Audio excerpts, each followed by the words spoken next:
हरे कृष्णा, राधे राधे। आप सभी का आपके अपने चैनल प्रभु कथा भजन में हार्दिक स्वागत है। आज इस वीडियो में मैं आप सभी को वैशाख महात्म का प्रथम अध्याय सुनाऊंगी। वैशाख का महीना महापुण्य देने वाला तथा समस्त पापों का नाश करने वाला महीना है। इस महीने में पवित्र नदियों में स्नान करने मात्र से हमें कई जन्मों के पाप से मुक्ति मिलती है। वैशाख महात्म का वर्णन हमें पद्म पुराण और स्कंद पुराण में भी मिलता है। वैशाख महात्म सूत जी महाराज ने सभी ऋषियों को सुनाया था।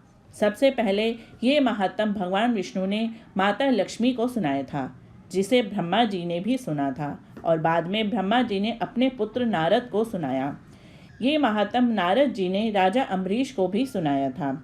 इस महात्म को सुनने मात्र से भगवान विष्णु की कृपा और असीम आशीर्वाद प्राप्त होता है।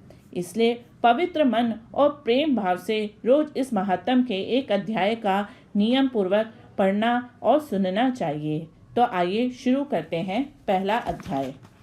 ओम श्री गणेशाय नमः। सूत जी बोले, ब्रह्मा के पुत्र श्री नारद जी से राजा अम्बरीश ने पूछा कि हे ब्राह्मण, मैंने सुना है कि वैशाख मास सब मासों में उत्तम है, सो कृपा करके आप वैशाख मास का महात्म विस्तार पूर्वक मुझे सुनाइए। यह मास भगवान को अधिक प्यारा है। इस मास में क्या दान करना चाहिए और उसका क्या फल है?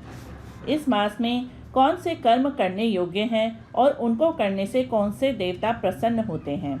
भगवान विष्णु को कौन से कार्य व कौन से दान प्रिय हैं और उनके फल व उद्देश्य भी कृपया विस्तार पूर्वक बताइए।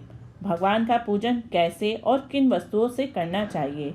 नारद जी बोले, हे राजन, सब मासों का वृत्तांत भगवान ने लक्ष्मी जी से कहा था और मुझको ब्रह्मा जी ने सुनाया था। यह मास विद्याओं में वेद विद्या, मंत्रों में प्रणव, वृक्षों में कल्प वृक्ष, गायों में कामधेनु, नागों में शेषनाग, पक्षियों में गरुड़, देवों में विष्णु, वर्णों में ब्राह्मण, प्रिय वस्तुओं में प्राण, मित्रों में भार्या, नदियों में गंगा, तेजस्वियों में सूर्य, शस्त्रों में चक्र, धातुओं में सुवर्ण, वैष्णवों में शिव, रत्नों में कौस्तुभी मणि के समान है। भगवान की भक्ति के लिए यह मास सबसे उत्तम है।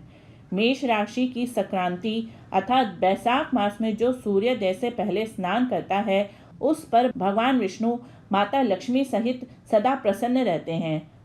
वैशाख मास में स्नान करने वाले सब पापों से मुक्त होकर वैकुंठ को जाते हैं।